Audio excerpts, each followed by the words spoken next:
Hey everyone, Ashindor here. Today I'm going to be trying to play a few ranked matches in Duelyst to try to move up the ranked play ladder. Now before I get started on that, I want to explain a little bit about how the ladder works. Basically, there's a series of 30 ranks broken up into 5 different tiers of ranked play.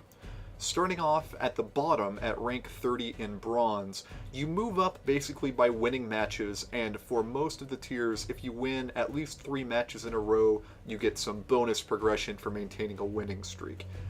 Now, the break in tiers occurs at basically level 20, level 10 for gold, level 5 for diamond, and finally level 0 for S rank, which we'll talk about a little bit more here in a second. Once you've moved up to a tier from the previous one, you won't drop back no matter how many games you lose. So in other words, if you're playing in bronze and you win one, you lose one, you win one, you lose one, it'll take you a while to move up. But once you've hit silver, you can lose 10 games in a row and it won't drop you back to bronze, it'll keep you in silver. I'm currently playing in diamond. I'm currently rank 4, and hopefully by the end of this month I'm going to be able to get up to S rank. Why do I say end of this month? Duelyst uses a 1-month reset cycle on the ladder, where at the end of each month you will get a certain amount of rewards based on your position on the ladder, and then you will be set back a little ways. I have not made S rank yet, so I'm not sure how the reset works there. For Diamond, it bounces you back towards the very high end of Silver, which is rank 11, meaning that if you're able to win a couple games right there, you're almost immediately in gold without having to climb all the way through silver. But then you do have to continue to climb back through gold and into diamond again for the following month. So my goal for this month is to try to make S rank. I haven't made S rank previously, so that's just sort of my personal goal for right now. And with all that said, I'm going to go ahead and go into play mode, bring up the ladder. I'm going to be playing a deck I've designed from the Songhai faction. It is not probably the strongest deck that I could be playing in Songhai. It's almost certainly not, in fact. But it's one that I'm having a lot of fun with and that I'm very familiar with. And I've been having moderate amounts of success with it. So I'm going to be playing a few matches, and then I'm hoping in a future video to go more into deck building and use this deck as an example case of how we can learn from games to improve a deck through play. And then I'll hopefully make a final video showing how a new and improved deck will hopefully have better performance, but we'll see. So, looks like I'm going to be up against Vitruvian for my first match. This is probably going to be pretty rough. Vitruvian is pretty strong right now. So I will be player 1, it looks like, starting first. So I am going to get rid of Spiral Technique, which is 8 mana. I won't be able to cast that for a very long time. And then probably Onyx Bear's Seal, since I don't expect to have to remove anything too early on. Alright, that looks like a better opening hand. So my strategy here is going to be to try to keep him from overrunning me with dervishes or other kinds of minions, so I can get either a buffed up backstab minion or a stronger threat in play, and hopefully burst him down before he can establish just total control over the game. I'm going to move forward, drop a Kaido Assassin, call it good. Let's see what he's got.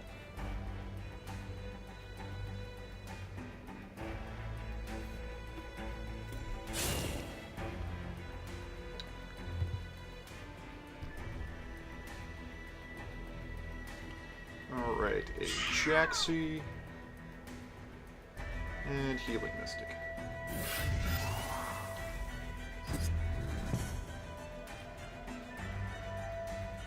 Okay, so I think that what I'm going to do here is... Alright, let me explain a little bit of what's going on here. So Jaxi is a minion where when you kill it, it will spawn a miniature 1/1 ranged minion in one of the 4 corners of the map.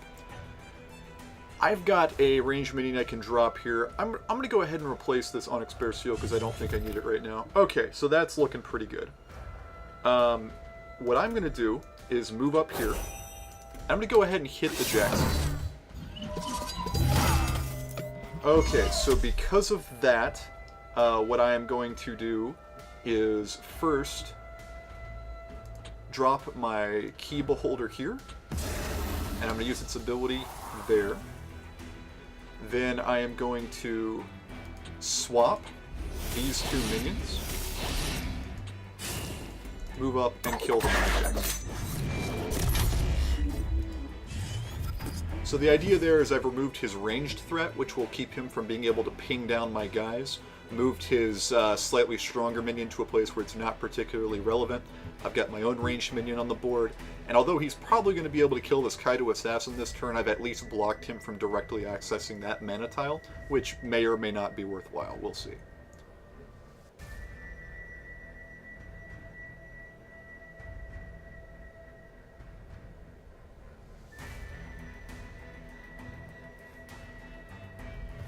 Sometimes these turns can take a while as people try to think through what they're doing. I unfortunately don't have any particularly witty commentary to offer at this moment. It's a pretty slow start to the match.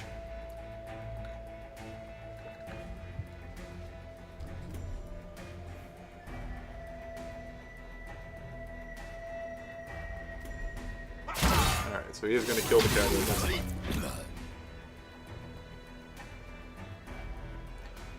Alright, so Sworn Sister to help him draw a few cards. That's fine.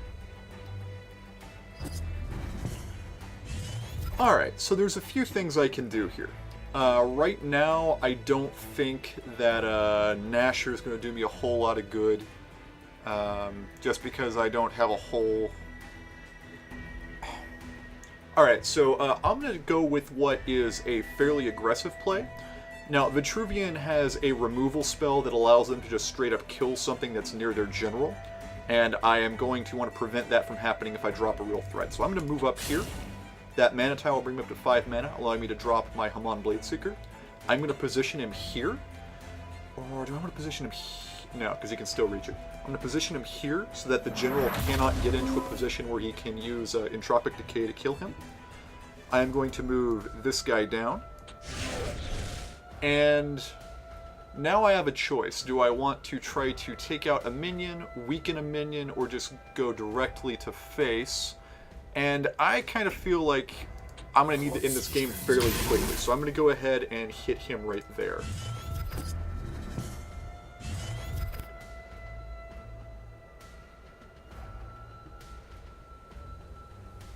Alright, let's see what my opponent does here.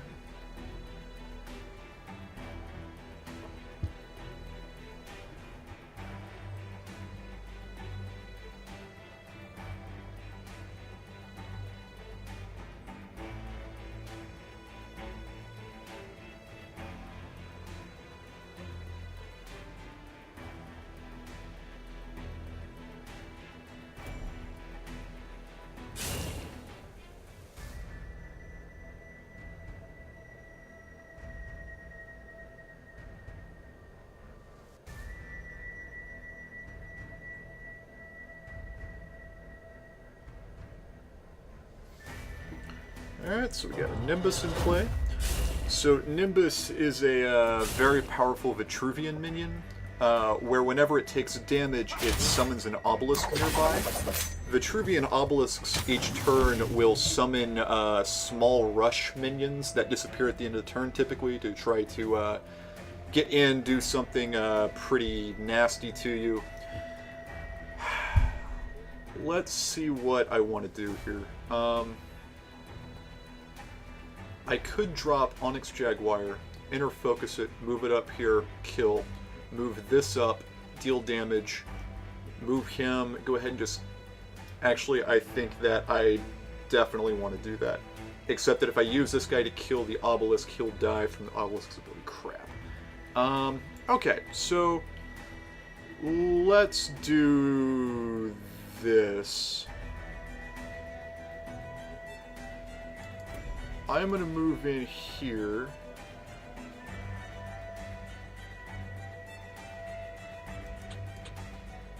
I could also use Nasher. No, you know what? I like that idea a lot. I'm going to go ahead and do this. Onyx Jaguar is a minion where whenever you move, you get a +1/+1.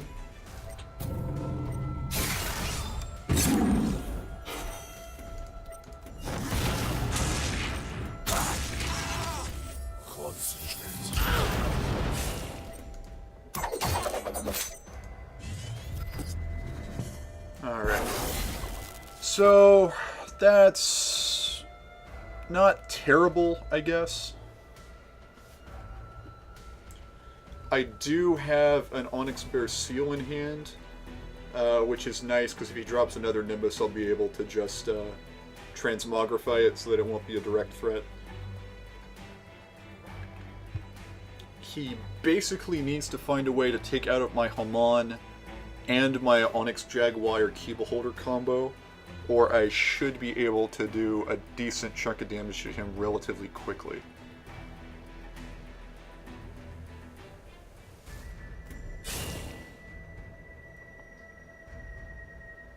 Inquisitor Kron, that is a way that you can do things like that, yes.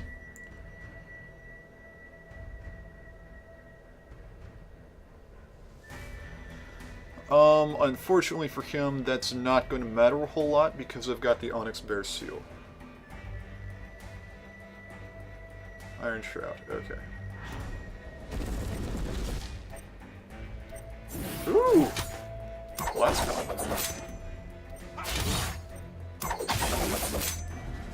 Alright, so, first things first. You know, I'm honestly not certain that Nashor is really going to pay off a whole lot for me here. He's not really playing Swarms, and I don't have any way to act. Yeah, I'm going to replace Nashor here. Okay, so first things first. 6.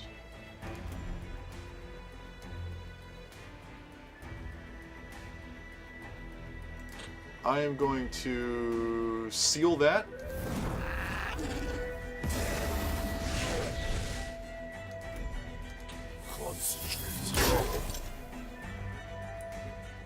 I am then going to move up here, kill this, hit there,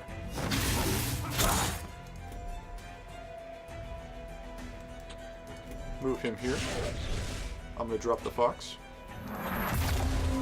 Just in case, it's not going to matter, I've got lethal here. And kill.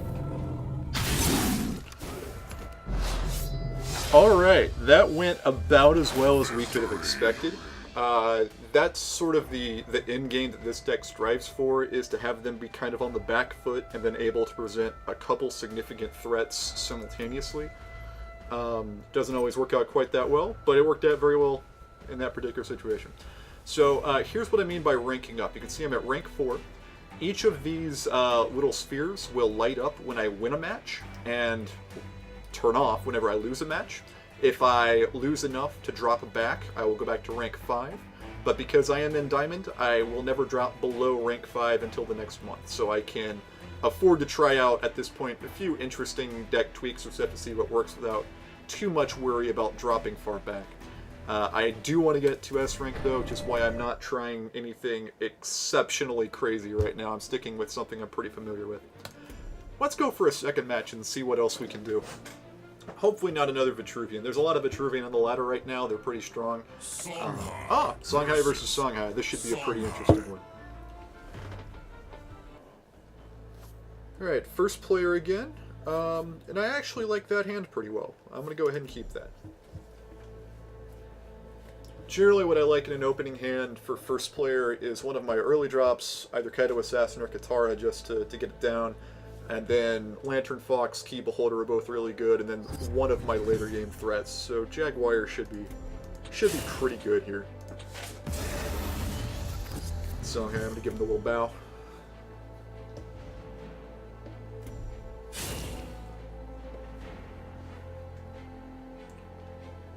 Alright, Chakri Avatar. And I'm guessing Shenanigans? Yes. Tuskboar? Oh my!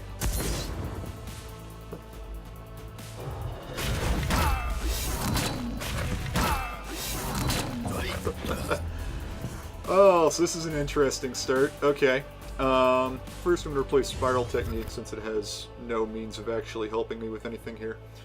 What do I want to do? I think I'm going to move down, kill that,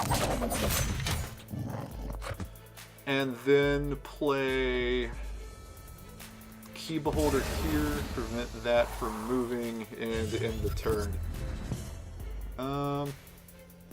This is probably not going to end well for me. That thing is going to be a problem.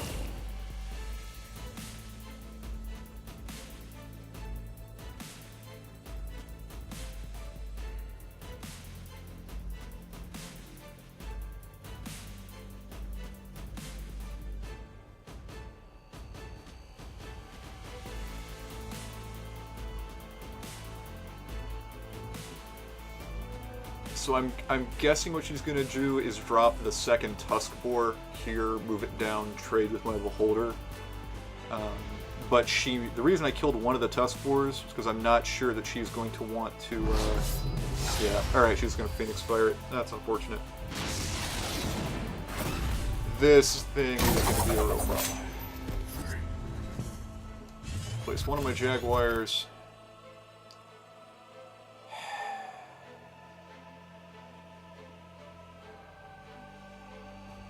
Alright, so this is not great.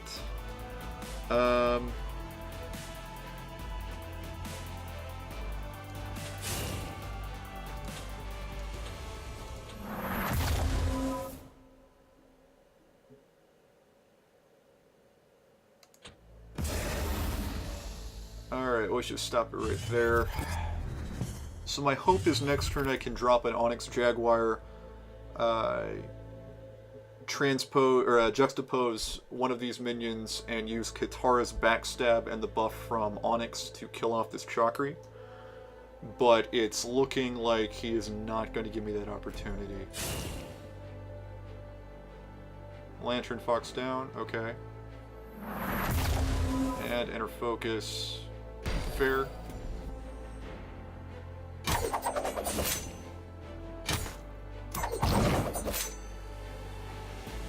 Yeah, as expected. Alright.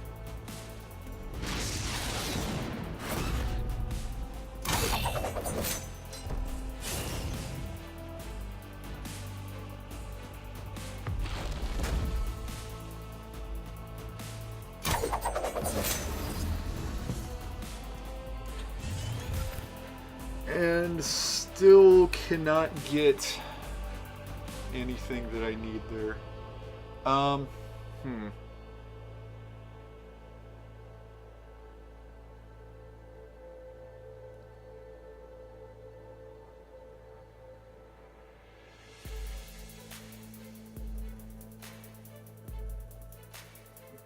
But I still think this is probably the best option I have. So I'm going to drop Onyx Jaguar. I'm going to move up here to protect it. I am going to juxtapose Fox with this thing. I'm going to kill their Fox. I'm going to move there. Hit her.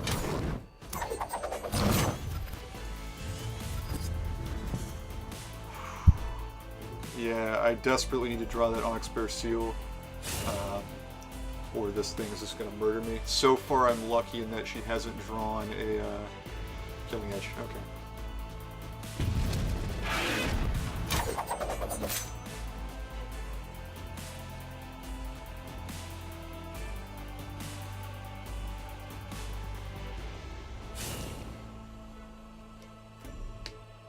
Aha, Mirror Meld, fantastic.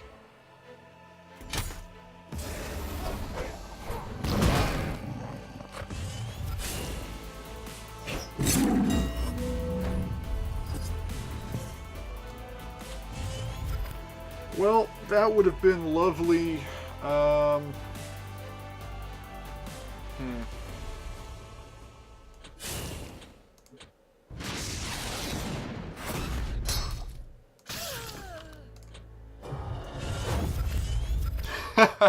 Joe, all right, that'll handle this.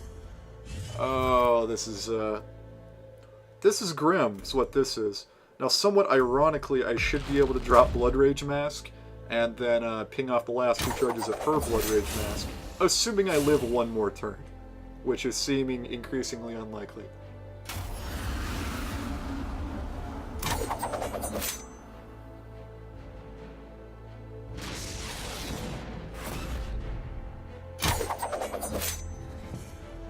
Alright, so first up...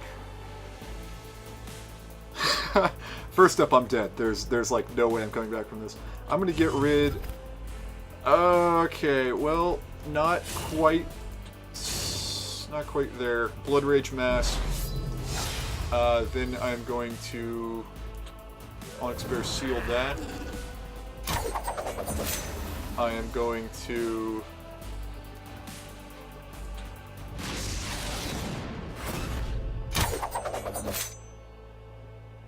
And then I'm just going to do nothing. We'll call it there.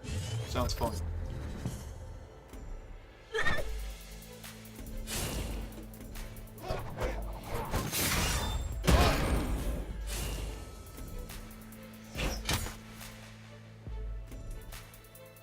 Haha, the Tuskboar. Alright. Spelljammer! So powerful! Alright, so at this point, there's basically nothing I can do to win the game. I don't think there is any practical way I can come back from this, because 2, 3, like, no, there's just nothing. So, I am going to Spiral Technique just for funsies. You know, just kind of let her know, you know, this could have gone differently. Could have been a different game. And then I will concede.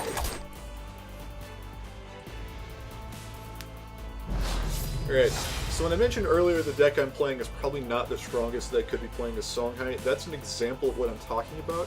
The deck my opponent was running saw Tuskboars, Mirror Mill, kind of a spell high, you know, sub-suite there. I think that's one of the more powerful decks that people are playing right now in Songhai. It's definitely good. It's, one, I prefer Kalios to Reva, and two, I kind of like the positioning elements of some of Songhai's other cards, even though they're not objectively as strong. And maybe I'm just a little bit of a masochist, who knows. Alright, I'm going to try to get a third game in here. We're 1-1. Let's see what we can do in this third game.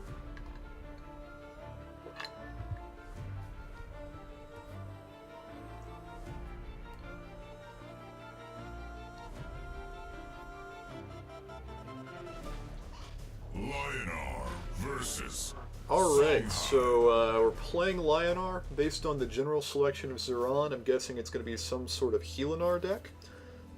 Historically, I have not had great success against these things, so we will see how it goes. I'm going to replace Onyx Bear, which is honestly probably not a great idea. Lionar has a lot of like strong individual minions, but hopefully early on it won't be too much of a pain. Oh, okay, that's not too bad. I'm just going to drop Wings of Paradise, move forward, and go. So, Wings of Paradise is a card I'm trying out in this deck, and I'm not entirely confident I like it. It's a 3/3 flyer, and when I replace a card, it gets an attack buff. I'm hoping that the use of flying at that particular spot in my curve is going to help synergize with some of my movement effects. And whenever I can get around to dropping Onyx Jaguar, or otherwise playing Shiro Puppy Dragon, it will help give my deck some real mobility and burst damage. But as you can also see, there's stuff that happens like this, which is just terrible. On the other hand, this is another case where I think Wings is going to potentially be a very strong card, which means I can fly anywhere, which is pretty cool. I'm going to fly over here. I'm going to juxtapose these two minions to swap their places. Oh, I'm sorry, your provoke minion's way the hell over here. Now I'm going to move up this way. I'm going to replace that minion. I'm going to play Lantern Fox there.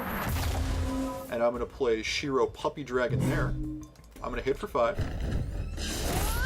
Hit for 2. And then I think I'm going to go ahead and inner focus, move my Fox down, and hit for another 2, just to make sure I can get another card in case they dispel the Fox.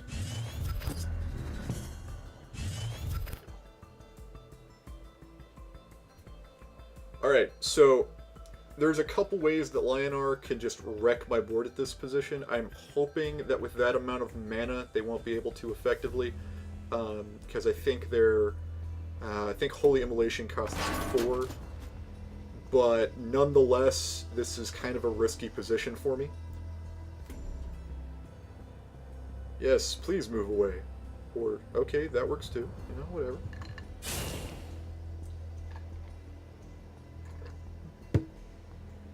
Lightbender? Oh no!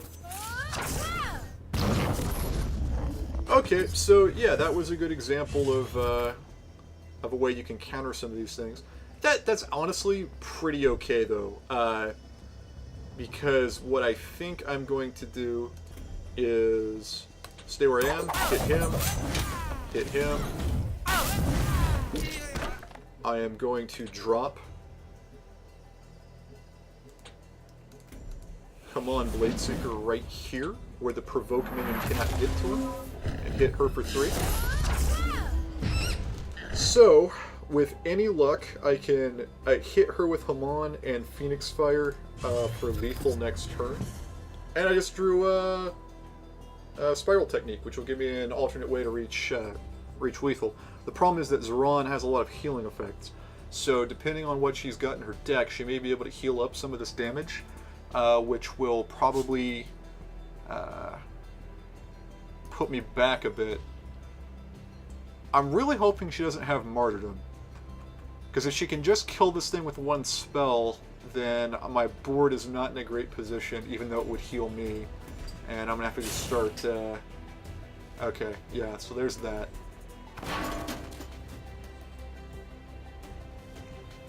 Yeah, alright. Yeah, so like that, right?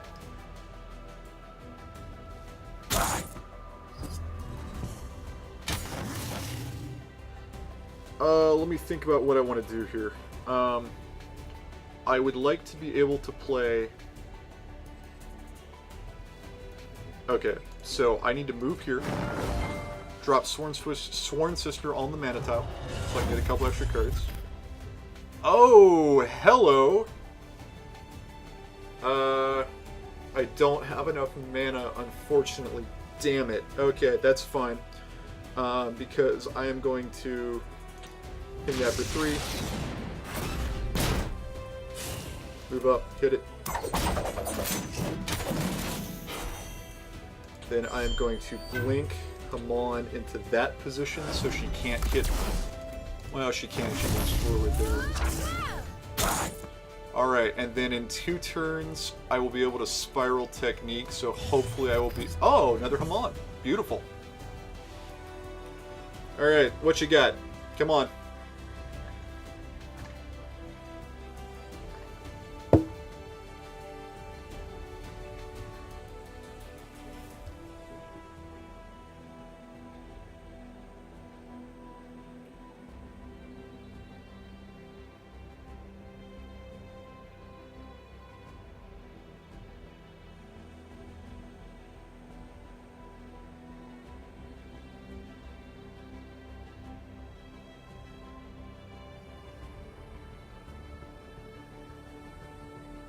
One thing I should probably note, what Swarm... Ooh, Grove Lion!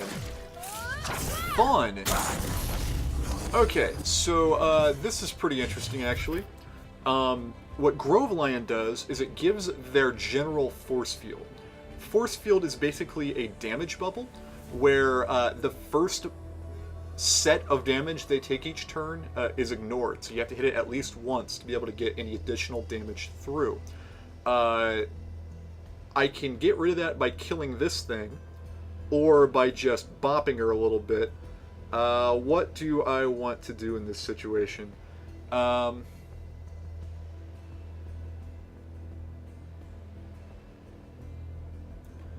See, that's a real problem, because I really need to be able to hit her with Spiral Technique on the following turn.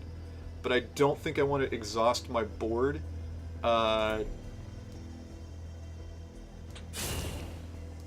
So I'm going to drop that there,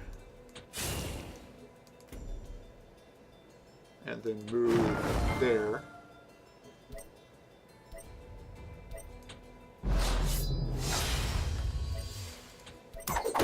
And I'll just ping that a little bit, and that's fine.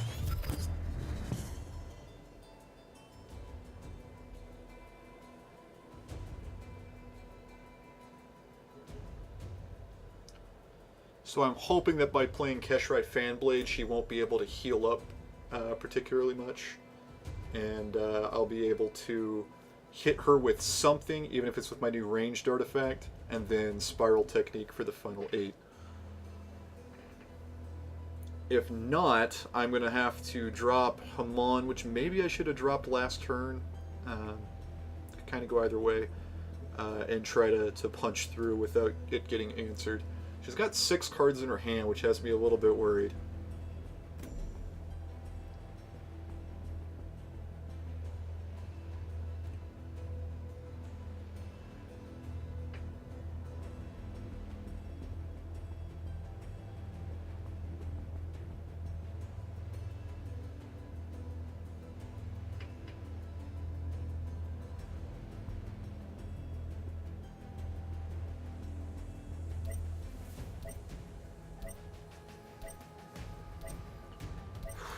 Alright. Has she got something that will wreck me here? Or a heal ability? You know, like a heal ability would be pretty nice. Okay, that's a problem.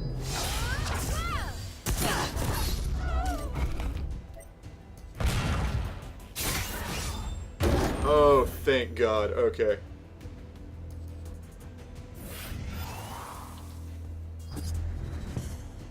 Oh, Gemini Christmas. That is not at all good. Okay.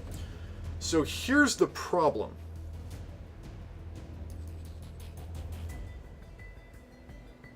Oh boy. Okay. Okay, so I think this is what I need to do. The Force Shield has to go. I can clear that out with Shiro. Arclight Regalia prevents 2 damage of the first hit the general takes each turn, which means I'm going to find a way to punch through that somehow. It's okay, though, because here's what I'm going to do. I'm going to blink him in so that he can clear out the Grove line. I am going to move my general back here, and then I think I am going to go ahead and drop Grincher. Nah, screw it. Hamon Bladeseeker.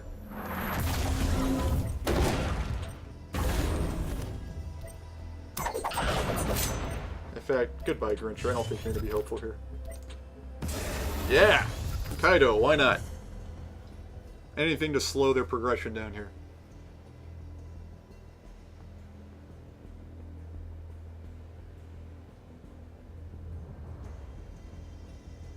What I really need is a fox right here. Inquisitor Kron! That's actually fun.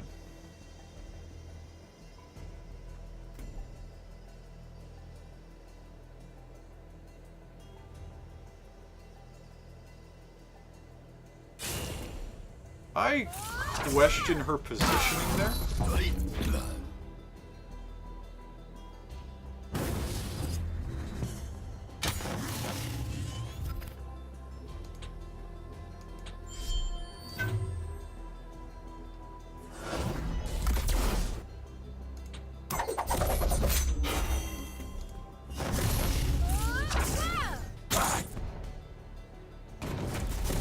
Alright. That's what I'm talking about. So basically what I was able to do there was pop her Arclight protection using my ranged attack, which just got ignored, but it was fine. Then Hamon was able to swing in for 8, and then I was able to polish off with Spiral Technique. That one went kind of down to the wire. She almost was able to stabilize with Kron there. That would have been really bad. So, that was 3 games of Ranked Duelist play, showing off Songhai, and then we were able to play Vitruvian, another Songhai deck, and then Lionar there at the end. So hopefully this gave you a sense of the way the game plays out at Diamond. I wasn't really able to go into a whole lot of details because I'm still getting used to trying to think up important things to say while also thinking about the game. So I guess leave any feedback in the comments if there's things you'd like me to go into more detail on or try to really emphasize while I'm talking about this stuff. As I said, Duelyst is a fantastic game. Really enjoying playing on the ladder and hoping I can climb all the way to S rank. So I think my next video, I'm going to bring up deck building and try to go through and see if we can improve this Kalios Songhai deck I've been working with. Until then, play some Duelyst. Bye-bye.